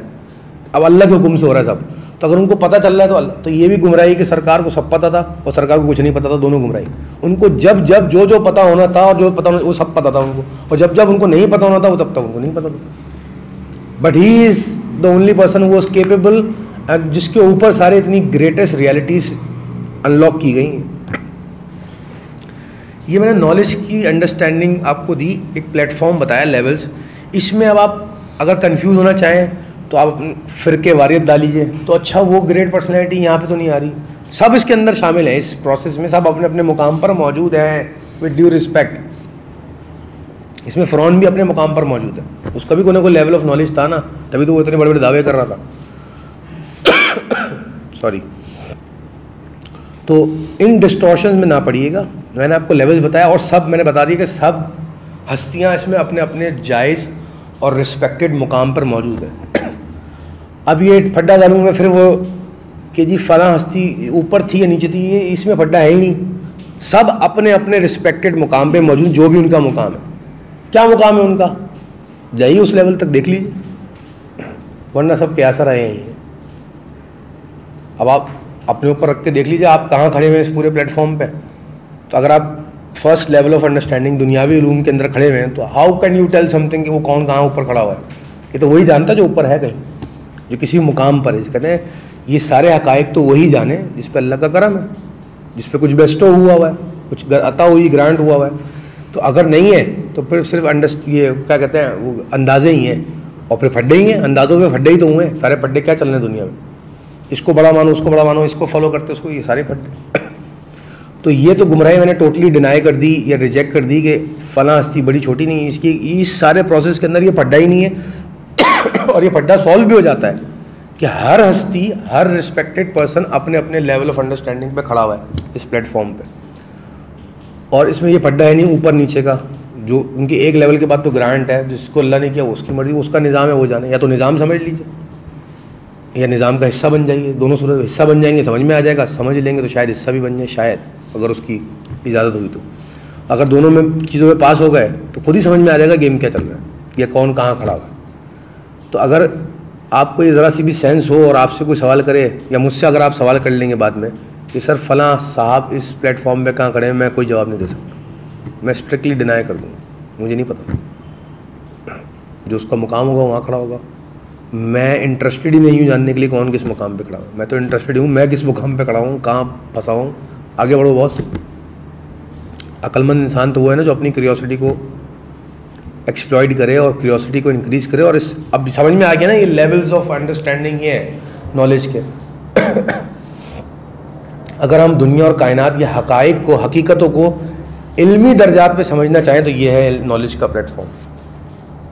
Now where you stand, where you want to go. आप बोले आज फर्ज करें ये उठ के खड़े भाई, नहीं भाई अपनी तो बस से बाहर है, बड़ा मुश्किल काम है, मैं हूँ ही नहीं इस लेवल का, मैं I am not even capable of attempting this entire process. मैं ठीक हूँ नीचे भाई, मेजॉरिटी में ठीक हूँ, ठीक है, जन्नत दोज़ख नहीं, मैं अटेम्प्ट करूँगा, मुझे ऊपर तक जाके देखना है। अच्छा एक पार्टी बोले जी ओए इतने मज़े, या ये लेवल ऑफ अंडरस्टैंडिंग, इतनी डिस्क्रिशन, इतनी पावर, इतना कुछ पता चल जाएगा, सीक्रेट्स, माल पानी है। मैं तो लोगों पे नॉलेज इस्तेमाल करके फ़ायदा उठाऊंगा। गंदे हो गए आप, पकड़ लिया फिर आप। इस सारे प्रोसेस में कौन कामयाब रहेगा? Who will be benefited? जो ये सब सुनने के बाद बोले I want to know my self and I want to know the creator and I am very honest in this approach. मैं पूरी ईमानदारी से चलूँगा। आई एम माइंडेड, मैंने बता दिया पहले भी कि पूरी ईमानदारी का मतलब क्या होता है। ज़िंदगी में सब चल रहा है आपके, जॉब, बिजनेस, शादी, बच्चे, औलाद, मसले, emotional turmoils, political irritation, culture, religion, सारे ये सब कुछ चल रहा है। लेकिन आप अपना side by side curiosity, honesty के साथ जा रहे हैं इसके ऊपर। अच्छा, आप एक सवाल ये कर सकते हैं कि इस सारे प्रोसेस में where does religion stand? It stands very much in the centre. जब तक आप उन लेवल्स तक नहीं पहुंच रहे तो who is supporting you, who is guiding you what to do? Religion. अच्छा, इस सारे प्रोसेस का हिस्सा बन के पागल ना हो जाए, जो कुछ लोग हो जाते हैं कभी कभी। मैं क्यों हूँ, मैं दुनिया में होना ही नहीं चाहिए, मुझे सब बकवास है, मेरे साथ ही ज्यादतियाँ क्यों होती हैं, ये दुनिया तो मुझे कैद खाना लगती है। इस सारे प्रोसेस में जो लोग इस तरह की, तो रिलीजन आपको नॉर्मल लगता है भाई। पूरे दिन यही सोचते रहो, दो चमाट अम्मा के ना पड़े, या भाई तंग ना करे, या बीवी बच्चे तंग, तो कहाँ नॉर्मल रहोगे? पागल। अच्छा, मैं जिस तरह की गुफ्तगू कर रहा हूँ मैं पूरा दिन यही गुफ्तगू करता रहूँ तो पागल ही कहेंगे ना लोग मुझे। कौन आम इंसान कौन सुनेगा इस गुफ्तगू, कितनी देर सुनेगा, सर फटने लग जाता है। तो मेरे भी बच्चे भाई, हो जाता हूँ उनके पास, बच्चा आके चिपक जाता है, हाथ खींच रहा है, घर वालों ने बोला जाओ दही ला के दो, तो फील होता है भाई इंसान नॉर्मल। ये रिलीजन है, देखिए ये कमाल है रिलीजन का। It keeps you grounded, it keeps you normal, it keeps you human while you are staying on earth. तो ये रिलीजन की इंपॉर्टेंस है। अब साइंस किधर खड़ी हुई इधर भाई, इस सारे प्लेटफॉर्म पे नॉलेज के लेवल्स के ऊपर नीचे खड़ी हुई है, लेकिन नीचे क्या हेल्प आउट कर रही है while you are at the basic platform.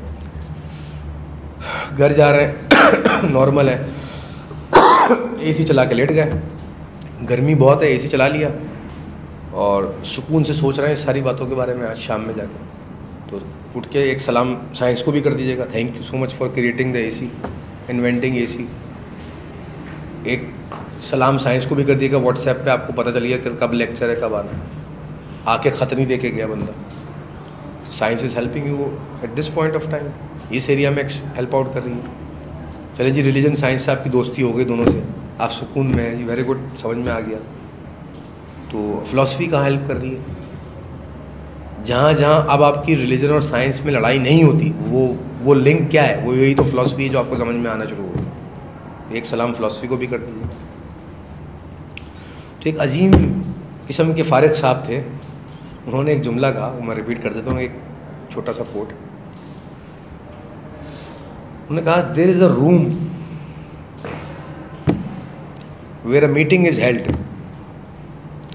क्या मीटिंग होती है जनाब? वो where science meets religion, where science meets religion. एक कमरा है जिसमें एक मुलाकात होती है, एनुअल मीटिंग होती है, किसकी? साइंस और रिलीजन की। There is a room where a meeting is held where science meets religion and where philosophy is the mediator. उस मीटिंग को, उस बहस व मुबाहिसे को मीडिएट कौन करता है? फिलॉसफी, एंकर है फिलॉसफी। फिर there is a room where science and religion meets and philosophy is the mediator and spirituality is the chairperson. उस मीटिंग को चेयर कौन करता है? स्पिरिचुअलिटी। बाप इंसान के बच्चे बन के बैठो तीनों लोग। Find that room and you will be free from all the scepticism in the life. यानी कि अगर आप वो लेवल ऑफ अंडरस्टैंडिंग ले लें जहाँ ये सारे एक ही कमरे में समा जाएं, एक अंडरस्टैंडिंग के प्लेटफॉर्म पे आ जाएं ये चारों एस्पेक्ट्स ऑफ नॉलेज, तो सबसे पहले क्या जाएगा ज़िंदगी से? स्केप्टिसिज्म, वहम, वसवसे, फारिग, तंग नहीं करेंगे ना अपनी सारी चीज़। तो दो हमारे एरियाज पूरे हुए, हमारे पास 35 मिनट है, हम आपके क्वेश्चंस भी लेंगे अगर आप लोग करना चाहें, बी प्रिपेयर्ड। तो हमने ये डिस्कस किया कि नॉलेज, अब आज समझ में आएगा नॉलेज क्या है भाई। आ रहा है समझ में? कुछ आ रहा है? वसीम को आ रहा है? तो आपको समझ में आएगा कि नॉलेज है क्या, उसकी फंडामेंटल अंडरस्टैंडिंग क्या, के सारा शुरू कहाँ से हुआ, मैं कौन हूँ, मैं हूँ क्या। हमारे एक दोस्त थे, बड़े क्या कहते हैं, शरारती मिजाज के, क्या कहेंगे बोले, फंटर किस्म के, अभी अमेरिका में पाए जाते हैं। वो ज़िंदगी उनकी हमेशा उछल कूद में, मस्ती मजाक में, वो एक जगह टिकते नहीं थे, अजीब मिजाज के आदमी। चुलबुल पांडे, अली नाम है, कज़न भी है मेरे। तो वो बड़ा अजीब अजीब किस्म के मजाक करते थे। तो एक हमारा एक और दोस्त था, वो बड़ा वियर्ड किस्म का था, अजीब अजीब हरकतें करता था, बड़ा अनयूजुअल किस्म का इंसान था वो, नॉर्मल थोड़ा सा बिहेव नहीं करता था, उसकी हर बात अलग होती थी। तो उसकी बड़ी तफरीह लिया करते थे अली साहब, और उसको छेड़ते रहते थे। तो एक दिन वो बैठा हुआ उनके घर के बाहर, हम लोग भी बैठे हुए, वो दूसरे दोस्त का नाम अम्मार था। तो अम्मार बैठा हुआ, बड़ा सीरियस सोच रहा है, परेशान है, कोई बात, कोई गहरी सोच में, जो कि अनयूजुअल है बहुत, वो नहीं होता। और अली भाई एज यूजुअल चुलबुले, वो आए, उनको मस्ती सूझी, बोले क्या हो गया मनूस आदमी, क्यों ऐसे बैठा हुआ है? बोले बहुत गहरी बात सोच रहा हूँ। बोलो हो, तुम सोच रहे हो? तूने कभी सोचा है तेरा ज़िंदगी में आने का मकसद क्या है? तू पैदा क्यों हो? अच्छा, उन्होंने ये बोलना शुरू किया और एक ही लाइन में सब बोलते चलेगा जो मैं बोलने जा रहा हूँ। तुझे पता है तू आया क्यों है? तेरे वजूद का मकसद क्या है? तेरी एग्जिस्टेंस क्या है? तू दुनिया में क्या करने आया है? तू है कौन? कहाँ जाएगा? मनूस कब मरेगा तू? वो अम्मार परेशान कि किस किस्म के सवालात कर रहा है, पूछे जा रहा है। वो घबरा गया, बोले यार ये तो मैंने भी कभी नहीं सोचा अपने बारे में, ये सब मैं क्यों। तो बात उन्होंने मजाक में उड़ा दी, लेकिन उन्होंने उनको कहा बाद में कि भाई सवाल तो आपने मजाक में कर लिया, लेकिन सवाल तो बड़े जायज़ किया आपने, कभी सोचा तूने अम्मार को? मैंने तो सोच लेता तो मैं ऐसा होता जैसा मैं हूँ। बहरहाल एक कनाडा में एक अमेरिका में ये हुआ उनके साथ, नहीं सोचा उन्होंने। अब वो सोचते कि ज़िंदगी में क्या हो रहा है, किसी की एक शादी हो गई टूट गई, किसी के 2 बच्चे हो गए, एक से बात होती है वो रोते हैं कि यार मेरी जॉब, जिल्लत है यार ज़िंदगी, जॉब कर रहा हूँ, पागल हो कितना यार, कहो मज़े थे पाकिस्तान में, हम दोस्त होते थे, ये होता था, याशी थी, घूमते फिरते थे, अभी ये 2 बच्चे पाल रहा हूँ, बैंक में जॉब कर रहा हूँ, ये कोई ज़िंदगी है, बर्फ़ देखता रहता हूँ सारा हर वक्त। एक जो है वो कह रहे हैं जी ज़िंदगी, वो शादी करके यहाँ से गए, वहाँ उनकी अलहदगी हो गई, और कह रहे हैं जी ये अय्याशी ज़िंदगी, मैं फिर से बैचलर हो गया हूँ, अब तो अय्याशी है। लगे रहे भाई आप, ये उन्होंने हासिल किया।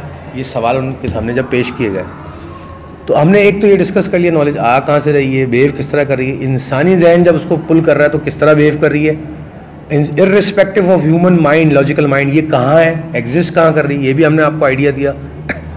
जहाँ भी एग्जिस्ट कर रही है वहाँ पे कहाँ से आ रही है, ये भी हमने आपको आइडिया दिया, ख्याल से आ रही है अल्लाह की। फिर हमने आपको ये भी बताया कि इस पूरे प्लेटफॉर्म के ऊपर जब आप लेवल बाय लेवल ऊपर ग्रो करते जाएंगे अंडरस्टैंडिंग में, नॉलेज के ऊपर, तो व्हाट यू विल एग्जैक्टली सी। क्या करना चाह रहे हैं? लेफ्ट वाला इधर करें, आप राइट वाला लेफ्ट, ये ऐसे।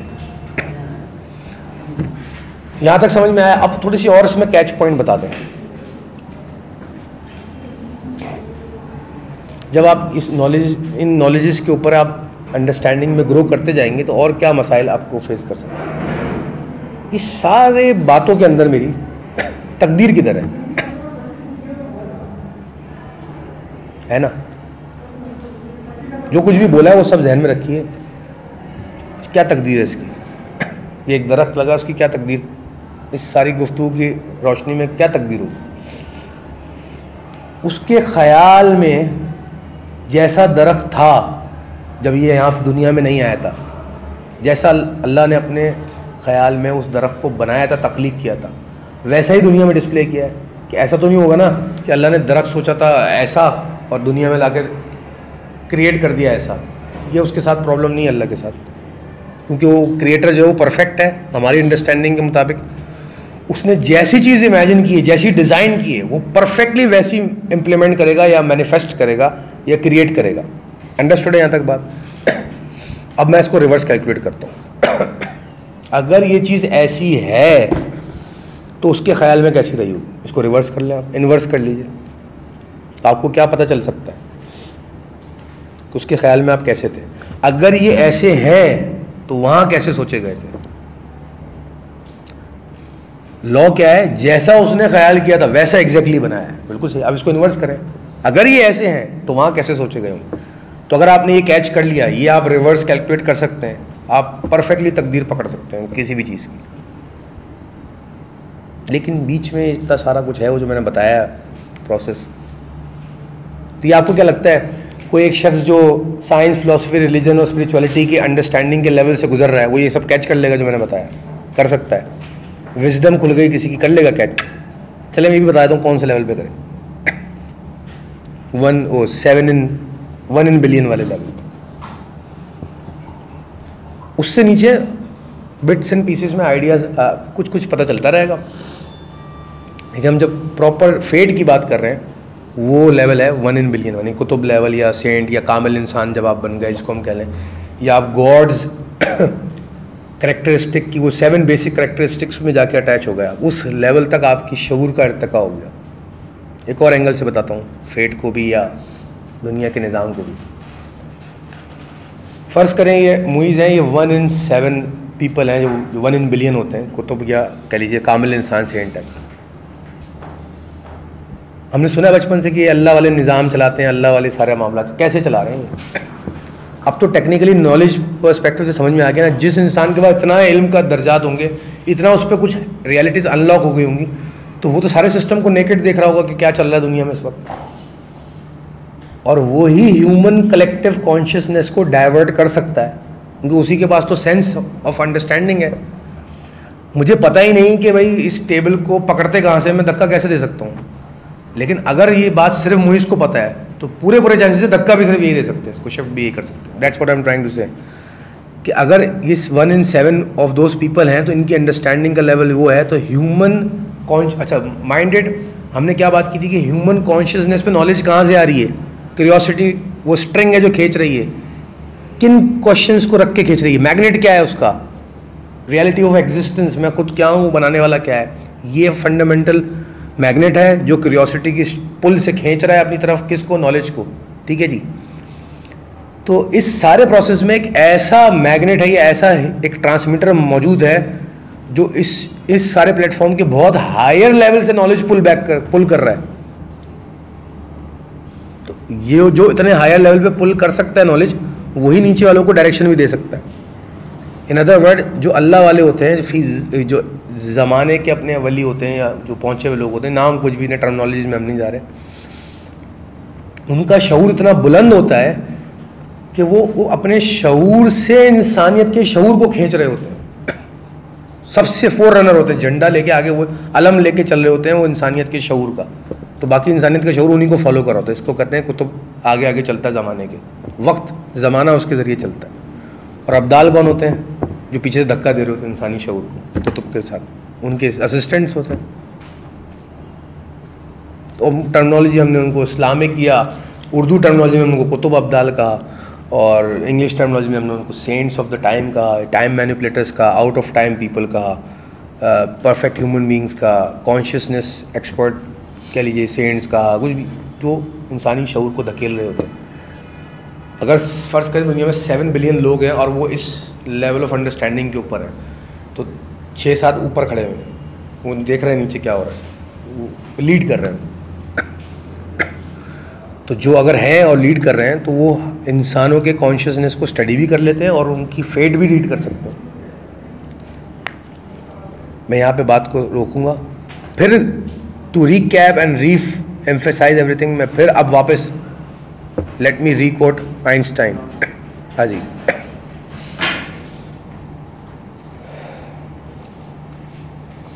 Humans are driven by knowledge, knowledge is humans are driven by curiosity, and curiosity is driven by knowledge is driven by source, and the secret to creativity is in hiding your, यही तो हो रहा है दुनिया में। Source secrets उसने छुपा, क्या पर्दा है आपके और अल्लाह के बीच में? नहीं नज़र आ रहा ना। सोर्स पकड़ रहा है हम इंसान से, क्यूरियस है, नॉलेज चाहता है, ड्रिवन है, क्रिएटिविटी समझ रहा है, देख रहा है, नज़र आ रही है। अच्छा, इसी पूरे फॉर्मूले को आप लॉजिकल प्लेन पे अप्लाई करें, आपको और अच्छे समझ में आएगा। इंसान भी तो यही कर रहा है। आप क्यूरियस होते हैं, आप नॉलेज एक्सट्रैक्ट करते हैं, एक्सप्लॉइट करते हैं, उस नॉलेज को एक्सप्लॉइट करने के बाद क्या करते हैं? क्रिएटिविटी।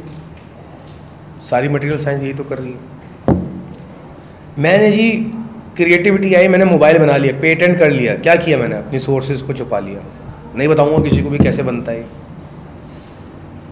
यही तो करते हैं। हम अपनी सोर्स छुपा लेते हैं, क्रिएटिव सोर्स छुपा लेते हैं, कोड्स छुपा लेते हैं, फॉर्मूले छुपा लेते हैं, ताकि कोई और क्रिएट ना कर सके। तो उसने भी तो यही किया है, उसने क्रिएट किया, सब कुछ स्प्रेड किया, जाके अपने थ्रोन पे बैठ गया। बैठना तो सही वर्ड नहीं है, फैशन्ड हो गया इंग्लिश में क्या। और क्योंकि वो खुद सोर्स है, क्रिएटिव सोर्स, उसने अपने आप को हाइड कर लिया। ये मैंने 3 दफ़ा इसलिए बोला, अब जो मैं जुमला बोलने आ रहा हूँ आप लोगों के लिए कैच पॉइंट है। उसने अपने आप को फैशन करके हाइड कर लिया, सोर्स हाइड हो गई। सोर्स हाइड हो गई तो अब आपके पास क्या है? आपके और सोर्स के बीच में क्या खड़ा हुआ है जिसकी वजह से आपको सोर्स नज़र नहीं आ रही? What is the barrier? Repeat करता हूँ, humans are driven by curiosity, curiosity is driven by knowledge, knowledge is driven by source. बीच में क्या है? नॉलेज। नॉलेज ही तो लैडर है, और इतनी देर से क्या बता रहा हूँ, नॉलेज के ही लेवल्स क्रॉस करके तो वहाँ तक जाएंगे।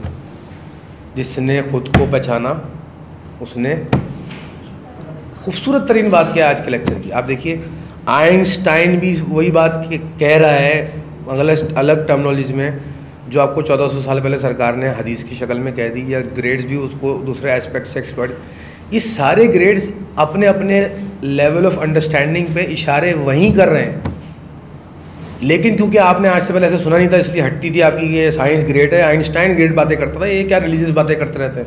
और जो रिलीजियस माइंडसेट के लोग थे वो तो सारी ग्रेटनेस तो रिलीजन में फला शख्सियत ये बातें सारी ग्रेटनेस उसके पास है। वो आइंस्टाइन तो 2 नंबर आदमी है, वो कोई 2 नंबर 1 नंबर आदमी नहीं, कोई बड़ा छोटा नहीं, हर कोई इस प्लेटफॉर्म पे अपने ड्यू लेवल पे खड़ा हुआ है और उसको वो लेवल क्रिएटर ने दिया है, नॉट टू बी आर्ग्यूड। हम क्यों आर्ग्यू करते हैं? हमारी अंडरस्टैंडिंग बहुत छोटी होती है। हम लेवल, भाई दुनिया पूरी यूनिवर्स में मैकेनिज्म, आपको हर चीज़ में लेवल्स है। सब डॉक्टर बन जाते हैं आज के बाद हम लोग, मरीज कौन बनेगा? नहीं, मसला हो जाएगा। एक काम करते हैं, सब मरीज बन जाते हैं, डॉक्टर कौन बनेगा? सब अंबिया भेज देता वो, तो किसको गाइड करते हो? नहीं तो मसला हो गया। सब उम्मती भेज देता तो गाइड कौन करता? सबको एक ही जैसी शक्ल का इंसान बना देता, सारे मेंढक एक ही जैसे होते, सब चीज़ें दुनिया में एक यूनानिमस होती। ये यूनिवर्स का डिज़ाइन है। क्या कहते हैं उसको? यूनिवर्सिटी इन डाइवर्सिटी, क्या है? Unity in diversity. चांद और सूरज एक जैसे बना देता, लेकिन अभी क्या नजर आ रहा है? डिज़ाइन क्या है? चांद अलग है, सूरज अलग है, but they do not coincide. वो एक दूसरे से रिपल्स नहीं करते, एक दूसरे के अगेंस्ट नहीं जाते। They work in a harmony, they work in a unity, in a diversified way. Diversified है येट यूनिफाइड है। तो आपके शऊर को कैसा होना चाहिए? साइंस, फिलोसफी, रिलीजन, सब कुछ अंदर लाओ, सब उंडेल दो, एक ब्लैक होल होना चाहिए आपका शऊर। जो नॉलेज दे दो भाई, और ऐसा ब्लैक होल कि ब्लैक होल में जाने का उसको कोई प्रॉब्लम नहीं होती। जो समझाना है, जो बताना है, तो लाओ, आने दो, रिएक्शन नहीं है भाई कोई, सब आ जाओ, लाओ जाओ। अच्छा भाई, आपकी थ्योरी क्या है? 5 गॉड है, ठीक है जी, आओगे। आपकी थ्योरी क्या? 3 गॉड हैं, आप गॉड ही नहीं है, अच्छा ठीक है भाई। आप क्या मेल फीमेल 2 टाइप के गॉड हैं, अच्छा आपकी थ्योरी हम ही गॉड हैं, ओके जी। आपकी थ्योरी 11 गॉड हैं, ग्रीक गॉड्स हैं, अच्छा आप वाली थ्योरी पे चलते हैं। आपकी थ्योरी जनाब गॉड वर्ड हमने बनाया, गॉड हम गॉड को भी हमने बनाया, वेरी गुड, एक और थ्योरी आ गया। आपकी थ्योरी जनाब यूनिवर्स ही गॉड है, अच्छा एक और थ्योरी आ गई। आपकी थ्योरी जनाब ये यूनिवर्स और हम गॉड, ये सब कुछ गॉड वर्ड कुछ नहीं, सब इल्यूजन है, अच्छा जी गॉड। कितनी थ्योरी बता दी मैंने? 11 थ्योरी आपको बैठे, ये सारी थ्योरी एग्जिस्ट करती हैं, सब थ्योरी सब सुन ली, ये सब सुनी समझी एब्जॉर्ब की, फिर जाके कुछ रियलिटी समझ में आने लगी कि भाई गेम तो कुछ है, ये सब में कुछ नहीं, गेम तो बहुत ऊपर है, यहाँ तो नहीं। तुमने ये क्यों कहा गॉड डजंट, एथिस्ट मारो उसको पकड़ के। तुमने क्यों कहा 2 गॉड, मारो, मेल फीमेल, वो बहुत बुरी थ्योरी, मारो उसको पकड़ के। वो कहा यूनिवर्स ही गॉड है, एनलाइटेंड एथिस्ट। अच्छा जी गॉड हमने बनाया है, ये जॉन एलिया आ गए, चलो भाई। सारे हिस्ट्री में ऐसे गुजरे हैं, हर किसी की अपनी थ्योरी, अपना मंजन, और आके उसने गंदे हो गए बाद में। वाहिद, अब मैं बात को क्लोज करने जा रहा हूँ and then will take question. इस सारे जो भी मैंने डिस्कशन की, इसमें मुझे और सबको पढ़ा समझा देखा, जितनी भी इस्तेताद ऊपर वाले ने दी थी, और अभी भी कोशिश जारी है। इस सब में जब मैंने सबको स्टडी करने के बाद मुझे कुछ मेरी ऑब्जर्वेशन थोड़ी बहुत जो बनी या समझ में आ रहा है, इसमें सबसे सेंसिबल बात जो कर रहे थे ना वो सूफिया कर रहे थे, यानी कि सेंट टाइप पीपल, जिनको हम सूफिया सेंट कहते हैं, स्पिरिचुअल मास्टर्स जो गुजरे। लेकिन एक माइंडेड, उसमें भी बड़ी गुमराही हैं। पहले तो मुझे ये प्रॉब्लम हुई कि भाई अच्छा सेंट सही कह रहे हैं, तो सेंट कौन है? या तो हर कोई क्लेम कर रहा है मैं भी सेंट हूँ। सेंट लॉरेन भी कहता है वो तो मैं सेंट हूँ, जो परफ्यूम बनाता है, उन्होंने भी लिखा हुआ है। तो उसके लिए फिर उस कैटेगरी के भी सबको पढ़ो। मुझे पहले लगता था कि बुल्ले शाह बहुत बड़े सेंट हैं, उनको पढ़ा था, कब तक लगता रहा, मैंने और को नहीं पढ़ा। मुझे लगता था सुल्तान बाहू बहुत बड़े सेंट हैं, मुझे लगता था अशफाक अहमद बहुत बड़े सेंट हैं, वासिफ ख्याल बहुत बड़े सेंट हैं, अल्लामा इकबाल बहुत बड़े सेंट हैं, मुझे लगता था, ऑनेस्टली के साथ लगता था, और सही लगता था उस वक्त तक, क्योंकि पढ़ाई से अल्लामा इकबाल को था। जब रूमी को पढ़ा तो फिर समझ में आया अल्लामा इकबाल खुद के नहीं तो मेरे भी उस्ताद हैं भाई। तो ऐसा क्या था जो रूमी में था इकबाल में नहीं था, वो सब रूमी को बाद पढ़ने के बाद समझ में आएगा ना, या उनको अंडरस्टैंड करने के बाद। This is how curiosity takes you to places. और ओपिनियन बनाने से पहले नॉलेज को परफेक्ट कर लें, और नॉलेज कभी परफेक्ट नहीं होती, जो मैंने अभी बता दिया। अब कहाँ तक जाता रहेगा बंदा, 2 लाख जिंदगियाँ कर लें, कहाँ पहुँचेंगे? गारंटी हो सकती है भाई, अपने एफर्ट कहाँ तक कर सकते हो बता दी, उसमें भी 2 लाख साल लग जाएंगे। तो इल्म परफेक्ट नहीं होता, बंदे की रूह कामिल हो जाती है, अल्लाह का करम आ जाता है इंसान के ऊपर। तो ओपिनियन जब तक ना बनाए जब तक इल्म परफेक्ट नहीं होता, और इल्म कभी परफेक्ट नहीं होगा। मतलब ओपिनियन कभी ना बनाए, ऑब्जर्वेशन पे ही रहिए तो आगे बढ़ेंगे। So I officially close my session. I hope मैंने पूरी ऑनेस्टी से कोशिश की कि मैं आपको नॉलेज की वो अंडरस्टैंडिंग के एस्पेक्ट बता सकूं, और उसके पीछे सॉलिड सिर्फ एक मेरा मकसद था कि आप बहुत अच्छे लोग हो, ऑनेस्टी के साथ आते हो, क्यूरियस हो, विद डेडिकेशन यहाँ पे आते हो, और सबको मैं जानता हूँ पर्सनली, आप लोग अच्छी ज़िंदगी, अच्छे इंसान बनना चाहते हो, क्यूरियस हो, तो आपको आज के बाद ज़िंदगी में ये गुमराही ना हो, एटलीस्ट नॉलेज के नाम पर आपको गुमराह ना किया, फूल ना बनाया जा सके। You be this much sensible कि आपको एक अच्छी अंडरस्टैंडिंग हो कि नॉलेज है क्या।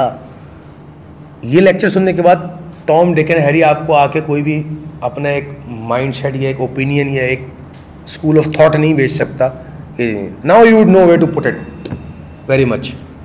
तो ये फ़ायदा आपको इस लेक्चर से होना चाहिए, एंड आई होप होगा with all my honesty and prayers. अब इस सारी गुफ्तगू में आपको कोई लगता है कोई बात कंफ्यूजिंग रही हो, कोई क्लैरिफिकेशन आप चाहते हैं, कोई एडिड क्वेश्चन आप करना चाहते हैं, और वो मेरे इल्म में होगा, मैं बिल्कुल बताऊँगा।